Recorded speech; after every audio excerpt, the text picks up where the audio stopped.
तीन ऐसी कंडीशंस बता दी हैं यूएई गवर्नमेंट ने जिसके ऊपर आपका वीजा लगेगा। अदरवाइज आप तीन रिक्वायरमेंट ये पूरी नहीं करेंगे तो आपका भी विजिट वीजा रिजेक्ट हो सकता है। बिस्मिल्लाहिर्रहमानिर्रहीम। अस्सलाम वालेकुम गाइस, वेलकम बैक करते हैं आपको रिजवान आरजे यूट्यूब चैनल के ऊपर। आज की वीडियो में बात करेंगे जो कि विजिट वीजा के हवाले से है। बहुत सारे लोगों को तो ये मसला होता था कि विजिट वीजा हम लोग कैसे लें, कौन सी कंडीशंस हैं, और ये कंडीशंस ये हमारी तरफ से नहीं है, बकायदा तौर पे ये कंडीशंस बताई गई हैं दुबई गवर्नमेंट की तरफ से। खलीज टाइम पे ये न्यूज आई है और इस न्यूज के ऊपर बकायदा तौर पे आपको ये बताए जा रहे हैं कि तीन ऐसी कौन सी कंडीशंस हैं जिनके ऊपर आपको पाकिस्तान से अगर आप आ रहे हैं या इंडिया से आ रहे हैं या नेपाल से आ रहे हैं तो आपको ये विजिट वीजा मिलेगा यहां दुबई आने के लिए। इन तीन कंडीशंस के बगैर आपका विजिट वीजा दुबई का नाकाबिले कबूल है, मतलब कबूल नहीं किया जाएगा, एक्सेप्ट नहीं किया जाएगा, उसको रिजेक्ट कर दिया जाएगा उसी वक्त जब आप इस वीजे को अप्लाई करेंगे। तो इन रीजंस को जानने से पहले अगर आपने चैनल को सब्सक्राइब नहीं किया, बेल आइकन को नहीं दबाया तो कर लीजिए, क्योंकि आपको आने वाली लेटेस्ट वीडियो वक्त से पहले मिलती रहे।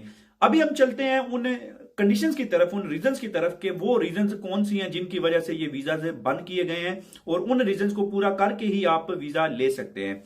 सबसे पहले तो आप देखिए कि आप अगर यूएई पहली दफा आ रहे हैं तो आपको पहली दफा आने के लिए थोड़ा सा मुश्किल हो सकता है, क्योंकि आपकी ट्रैक रिकॉर्ड नहीं है, आपकी हिस्ट्री नहीं है। फॉर एग्जाम्पल आपकी हिस्ट्री नहीं भी है, उसके बाद भी अगर आप यूएई का वीजा अप्लाई करते हैं तो सबसे पहले आपकी देखी जाएगी कि आपके पास पैसे कितने हैं, आपने अपने अकाउंट के अंदर या बैंक स्टेटमेंट आपकी कितनी शो कर रही है और आपके जेब के अंदर कितने पैसे हैं। ये बहुत जरूरी है, क्योंकि जब इमिग्रेशन पे आप आएंगे तो सब लोगों से ये चीज नहीं पूछते, लेकिन वो इमिग्रेशन ऑफिसर वो पूछ सकता है कि भाई आप दुबई के अंदर आ रहे हो, आपका स्टे 1 महीने का है या 15 दिन का है, तो आप सबसे पहले मुझे बताओ कि आपकी जेब में कितने पैसे हैं, आप खाना किधर से खाओगे, आप किधर किधर घूमोगे। आप बोलोगे मैं ग्लोबल विलेज जाऊंगा, मैं जेबीआर जाऊंगा, मैं मरीना जाऊंगा, मैं जेवीसी जाऊंगा, सिलिकॉन जाऊंगा, ठीक है, दुबई ग्लो गार्डन जाऊंगा, ठीक है, इस तरह के नाम आप बता दोगे। लेकिन वो बोलेगा कि पैसे किधर है, भाई वहां पे तो टिकट है, वहां पे तो पैसे खर्चे करने पड़ते हैं, तो किधर है पैसे, वो पैसे आपको दिखाने पड़ेंगे। वो आपको 3000 दिरहम, 4000 दिरहम, 5000 दिरहम, ये आपने मिनिमम 3000 दिरहम आपने वहां पे दिखाना है। उसके बाद वो इमिग्रेशन ऑफिसर आपको जाने देगा। ये तो हो गई एक कंडीशन। अभी दूसरी कंडीशन के हवाले से देख लीजिए कि दूसरी कंडीशन कौन सी है। वो है आपकी होटल बुकिंग। आपको पूछेगा कि आप जो 15 दिन के लिए यहां पे यूएई में आ रहे हैं, दुबई में आ रहे हैं, तो आप कहां पे स्टे करेंगे। आप बेशक कहें जी मेरा मामा है, मेरा चाचा है, मेरा वो है, ये है, वो नहीं ये मानेंगे भाई। वो बोलेंगे कि आपकी होटल बुकिंग आपके हाथ में होनी चाहिए। वो होटल बुकिंग जहां पे आपने अपनी नाम के साथ आपने बुक किया हुआ है होटल को 14 दिन के लिए या 15 दिन के लिए या 10 दिन के लिए, वो होटल बुकिंग आपके पास होगी। फिर आपको वहां से इजाजत दी जाएगी कि आप वहां से अंदर जा सकते हैं। अगर होटल बुकिंग नहीं होगी तो वो आपसे आपको रोक सकता है और आपको वहां से वापस भी भेज सकता है कि आप वापस चले जाएं। ठीक है। तीसरे नंबर पे जो सबसे इंपॉर्टेंट चीज है वो आपसे पूछेगा कि आपकी रिटर्न टिकट किधर है। आप एक साइड की टिकट करवा के आ तो जाते हैं और दूसरी जो टिकट है वो आप डमी बनवा लेते हैं, लेकिन ऐसा अभी मजीद चलने वाला नहीं है, क्योंकि वो आपसे पूछेंगे कि भाई आपने जब टिकट करवाई है तो रिटर्न टिकट होनी चाहिए और रिटर्न टिकट बकायदा कंप्लीट होनी चाहिए, पूरी होनी चाहिए।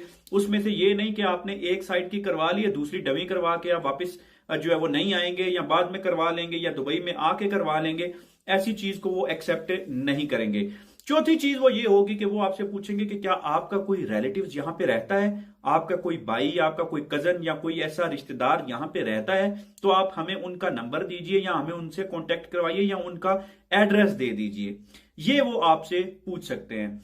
ये सारी चीजें हैं जो आपके पास होनी चाहिए, और अगर आपके पास नहीं है तो आपको वहां पे वो रोक के वापस भी भेज सकता है इमिग्रेशन ऑफिसर, या आपके ऊपर मजीद कोई पाबंदी लगा सकता है, या आपको वहीं से आपका वीजा जो है वो रिजेक्ट करके वापस भेज सकता है। तो मेक श्योर कीजिए कि जब आप अप्लाई करें, विजिट वीजा अप्लाई करें यूएई का, दुबई का, तो आपके पास ये सारी चीजें होनी चाहिए, ये सारी चीजें आपके पास मौजूद हो। उसके बाद ही आपका वीजा लग सकता है और उसके बाद ही आप दुबई के लिए परवाज भर सकते हैं। और इस चीज पे बहुत सारे हमारे जो पाकिस्तानी भाई हैं वो नहीं इन उम्मीदों पे पूरा उतर सकते या इन कंडीशंस को पूरा नहीं कर सकते, लेकिन उसके बावजूद भी वो चाहते हैं कि उनको वीजा मिले। तो ऐसा पॉसिबल नहीं है, काफी मुश्किल हो जाएगा आपके लिए। और आप अगर चाहते हैं आपका वीजा पूरा मिले तो आप इन तमाम कंडीशंस को पूरा करें।